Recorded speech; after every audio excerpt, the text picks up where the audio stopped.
Hey guys, what's up? This is Mel, and I'm here to talk about Supernatural, episode 1119, titled The Chitters, which premiered Wednesday, April 27, 2016 on the CW.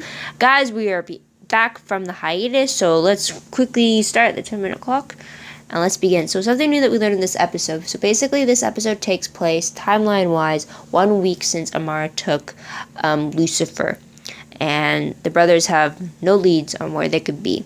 So to kind of take a break, they take on this new case, which deals with this creature called the Bessin. Apparently, this creature resurfaces every 27 years with the sole purpose of procreating. Once they do that, they die, and the next generation basically gestates and underground until time comes for them to be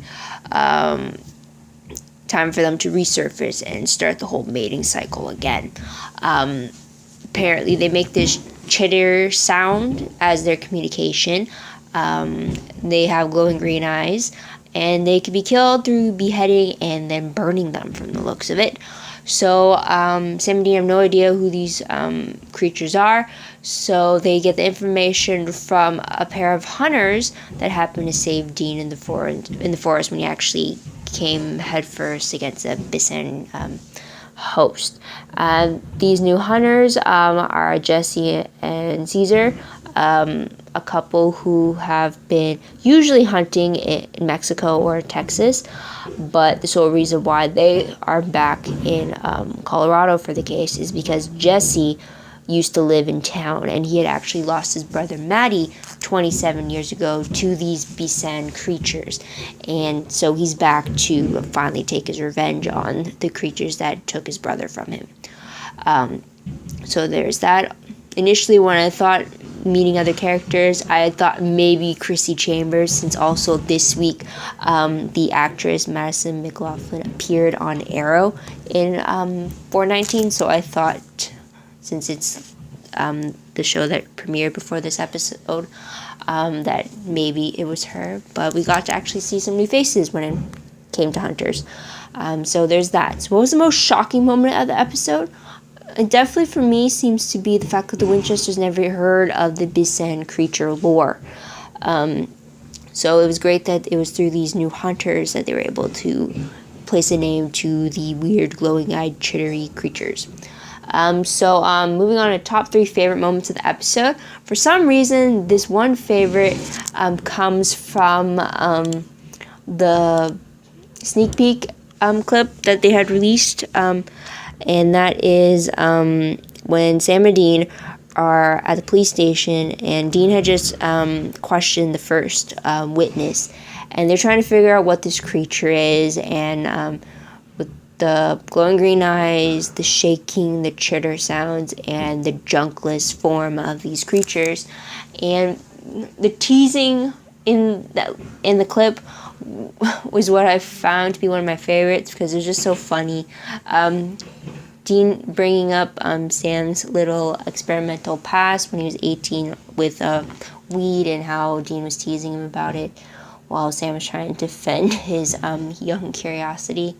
And it's just great to see that brotherly dynamic come out, the whole teasing, and try to figure out what's up with the case and stuff. So I really like that, which I didn't really get why I'd like it, but I did. So like every time I see that clip, I'm always laughing a little bit at just like Dean's reaction to his teasing towards Sam, which is fun.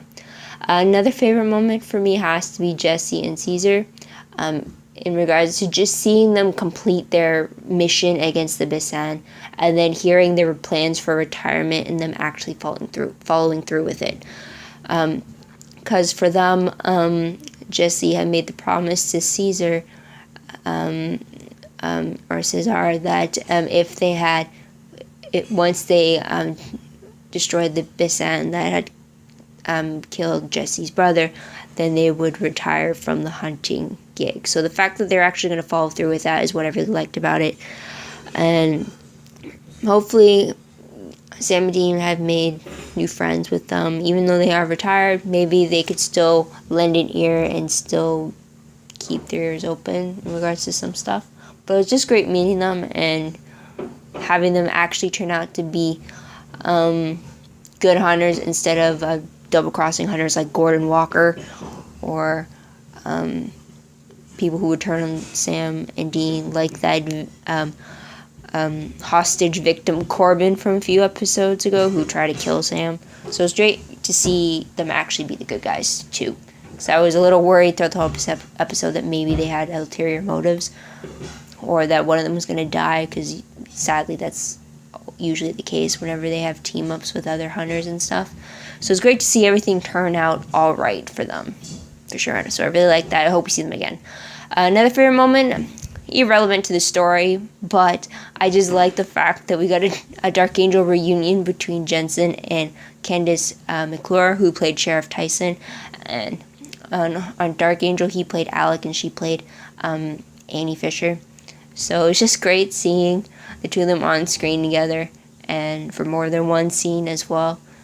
It's great. I always like stuff like that. Every time I see a Dark Angel reunion on Supernatural, I'm like, hey, that's awesome. And the fact that I remember it is like fantastic. So that was something. So top 3 peeved moments in the episode. And it's only the one. It's the fact that we have no news about Amara or Lucifer. I mean, I get it that Sam and Dean may not have any news about them, but I thought for us as an audience member, we would see a clip of what was happening between the two of them, since the last time we saw them, Amara was like getting really powerful attacks against Lucifer to the point that he was shouting in pain type thing. So it just really bugged me that we got, even us as the audience, got no answers. I expected Sam and Dean not to get answers about where they are, but I thought as us as the viewers we would get something, but we didn't, so that's what bugged me. So moving on to what moment will I remember most when I look back on this episode. The best sand creature, I'll definitely have to say that because the episode is titled The Chitters, and these are the Chitter creatures, as I'm calling them, so that would be a great reminder. But moving on to most random questions. First one, do you think we'll see Jesse and Cesar again? I hope so, even if it's just as like a contact of information type thing. I hope we do, or just running into them. But I hope they stay in retirement, but I do hope that we still see them, like, or they call in for a favor or something like that. I hope so. I'm glad they both survived the episode, that's for sure. Next question. If they have no leads on finding Amara or Castiel or Lucifer, do Sam and Dean have a way to stop Amara when their original plan of using the hand of God weapon with Lucifer against her didn't work out? Do they have a plan like that, or are they solely trying to figure out where to find them? Hopefully they have some kind of a plan going forward, but we'll have to wait and see. But moving on to predictions based off of the promo for 11/20, it looks like Amara's fog of darkness that we saw at the very beginning of the season has returned, and it looks like Amara has a message for Dean through an infected human. And it looked like Metatron is going to appear too, and he is getting the news of this fog attack. Based off the synopsis, though, however, seems that Sam and Dean discovered that Amara's fog of darkness has returned stronger than before, and it looks like Chuck returns with an interesting proposal. So that's excited. Overall, I'm wondering, since if Chuck is back, does that mean he's God? I mean, back in 522, the last time we see Chuck, he leaves the impression that he could be more than just a prophet. And then when he appeared in the 200th episode as the Chuck Shirley author for the play that was being done in regards to his work, possibly giving the impression that maybe he's God too, but we know he's alive then. But maybe in this episode we'll finally get an answer, hopefully. In regards to the fog of darkness, infecting people, we got to figure out why now she's attacking with this form of attack, and what exactly is the purpose of these attacks, since they seem to create the black veins on the humans and causing them to have changed behavior and then burning out to some point, or maybe the stronger version reacts differently. Who knows? Hopefully we'll find out. Also, I hope we get to see Castiel again, and not Lucifer possessing Castiel, but Castiel in his own vessel again, because Lucifer needs to be ejected from Jimmy Novak's vessel or body so that we can get Castiel back. So hopefully that's happening in the next episode. So that's about it. So what did you guys think of the episode? What did you like about it? what do you think is going to happen next? Let me know in the comments below. I'd love to hear about it, as well as your own thoughts, theories, prediction about what's coming in the remaining episodes of the season. Also, if you want a more detailed recap of the episode, check out my live journal account. The link for that is down below. It's more of a play-by-play of what happened in the episode as I'm watching it for the first time, with my own in-the-moment thoughts to it. There's the timer. So go check that out if you like. And also, if you want, check out my Tumblr page.